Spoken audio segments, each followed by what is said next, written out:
প্রভু বলছি, জগন্নাথের স্নানযাত্রা কবে? জগন্নাথের স্নানযাত্রা এই জুন মাসের 29 তারিখ সোমবার।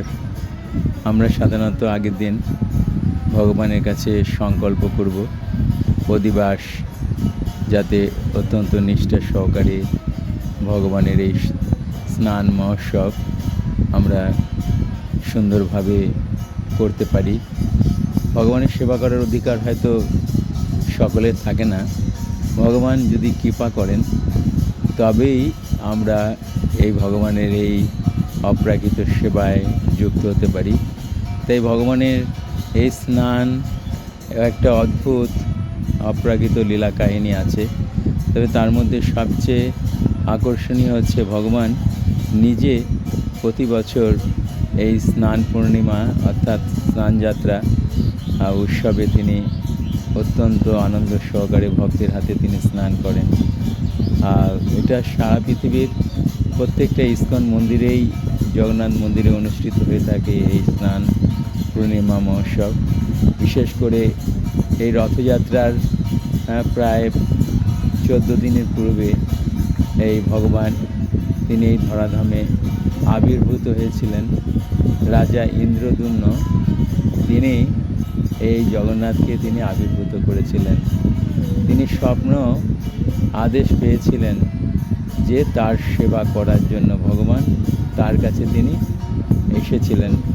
এবং যখন দারুব্রহ্মরূপে আবির্ভূত হন, তখন যখন বিগ্রহ রূপে প্রতিষ্ঠিত হন, তখন রাজা ইন্দ্রদ্যুম্ন এরকম একটা শুভ দিনে তিনি 108 তীর্থের জল দিয়ে অত্যন্ত মার্জিত সহকারে রাজসিকভাবে হাজার হাজার কলসি জল দিয়ে ভগবানকে স্নান করিয়েছিলেন, শীতল করেছিলেন।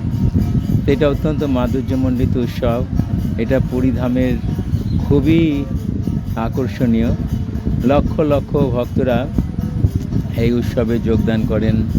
এই প্রতি বছর প্রায় 25-30 লক্ষ লোকের সমাগম হয় এই জগন্নাথ পুরীতে স্নান যাত্রা উৎসব দর্শনের জন্য। তা এইরকমভাবে আজকে ইস্কন আন্তর্জাতিক কৃষ্ণ ভাবনামৃত সংঘ সারা বিশ্বে জগন্নাথ মন্দিরে এই স্নান পূর্ণিমা উৎসব হয়। সেই রকম ভাব অবলম্বন করে আমরা এই নরসিংহপল্লী নৃসিংহদেব তলা ঠাকুরতলা পতিত বলে লোকে, আর দেবপল্লী বিশেষ করে এখানে দেবদেবীরা ভগবানের সেবার জন্য অত্যন্ত তারা এসেছিলেন এবং ভগবানের এই নরসিংহদেবকে সেবা করার জন্য। তাই জন্য এই স্থানটা অত্যন্ত মহিমান্বিত, মাহাত্ম্যপূর্ণ। কেননা ভগবান এখানে তিনি নরসিংহ রূপে আবির্ভূত হয়েছেন তার ভক্ত প্রহ্লাদ মহারাজের আহ্বানে। তা প্রহ্লাদ মহারাজের বাবা ছিল অসুর, তাই সেই অসুর অত্যন্ত পরাক্রমশালী। সে ব্রহ্মার কাছে বর পেয়েছিল, অমর বর। সেদিনে তাকে মারতে পারবে না, রাতে মারতে পারবে না, কোনো অস্ত্র দিয়ে মারতে পারবে না, কোনো দেবদেবী মারতে পারবে না, কোনো মানুষ তাকে মারতে পারবে। এইভাবে ব্রহ্মার কাছে বর পেয়ে সে খুবই আমোদিত হয়েছিল এবং সে মনে মনে ভেবেছিল আমি অমর। তাই স্বর্গমত্ত পাতাল অধিকার করে ফেলে। সব দেবদেবীরা দেবলোক থেকে সব পালিয়ে চলে যায়। তখন প্রহ্লাদ মহারাজ আবির্ভাব হয়। তখন প্রহ্লাদ মহারাজ দেখছে বাবা এরকমভাবে আসরিক প্রবৃত্তির ফলে সমস্ত জগৎ হাহাকার করছে, সমস্ত ভক্তরা সব পালিয়ে চলে যাচ্ছে, ব্রাহ্মণরা কেউ তখন তার রাজ্যে থাকছে না, সব অরাজকতা পরিপূর্ণ। এইরকম অবস্থায় প্রহ্লাদ দেখলেন যে ভগবান যদি আবির্ভূত না হয় তাহলে জগৎটা নষ্ট হয়ে যাবে। তখন তিনি ভগবানের স্তুতি ভগবানকে আহ্বান করতে শুরু করলেন। তখন তার অসুর বাবা তাকে ভীষণভাবে নির্যাতন করতে শুরু করলেন। কারণ ভক্তকে যদি নির্যাতন না করে ভগবান তো কখনই জগতে আসেন না। তাই ভগবান তো যদা হি ধর্মস্য গ্লানি ভবতি ভারত। তিনি তো যখন ধর্মের গ্লানি হয় ভক্তদের, তাই ধর্মকে রক্ষা করার জন্য, ভক্তদেরকে পরিত্রাণ করার জন্য তিনি এই জগতে আসেন। তাই ভগবান দেখছেন যে ও প্রহ্লাদ মহারাজের উপর নির্যাতন করছে। তার বাবা তাকে পাহাড় থেকে ছুঁড়ে ফেলে দিচ্ছে, তাকে পাগলা হাতির নিচে তাকে ফেলে দিচ্ছে, তাকে বিষ খাইয়ে মেরে ফেলার জন্য তাকে বিষ দিচ্ছে। এইরকম একটা পরিস্থিতির মধ্যে দিয়ে ভগবান তখন তিনি আবির্ভূত হবেন, এরকম একটা প্রাককাল সময় এসে গেল। তখন তার বাবা প্রহ্লাদ মহারাজকে তিরস্কার করছে, আরে তুই আমার রাজ্যে থাকিস, অথচ তুই আমাকে বিরোধিতা করিস, তুই জানিস আমি কে?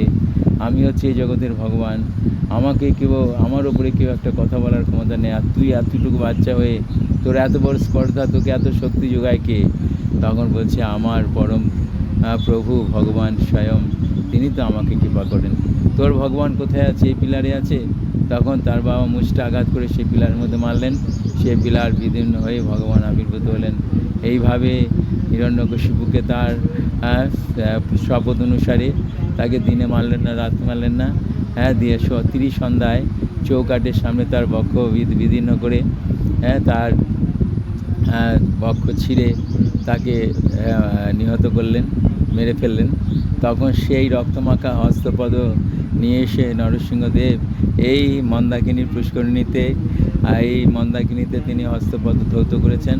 আর এখানে বিশ্রামস্থলী রয়েছে কল্পবৃক্ষ, সেখানে বিশ্রাম করেছেন। সেই ভগবান তিনি যুগে যুগে আসেন। তাই জগন্নাথ তিনিও এই জগতে এসেছিলেন এই ইন্দ্রদুম্ন রাজার কে কৃপা করার জন্য। তিনি এই স্নানযাত্রার উৎসবে তিনি অত্যন্ত আমোদিতভাবে ভক্তের সেবা গ্রহণ করেছেন।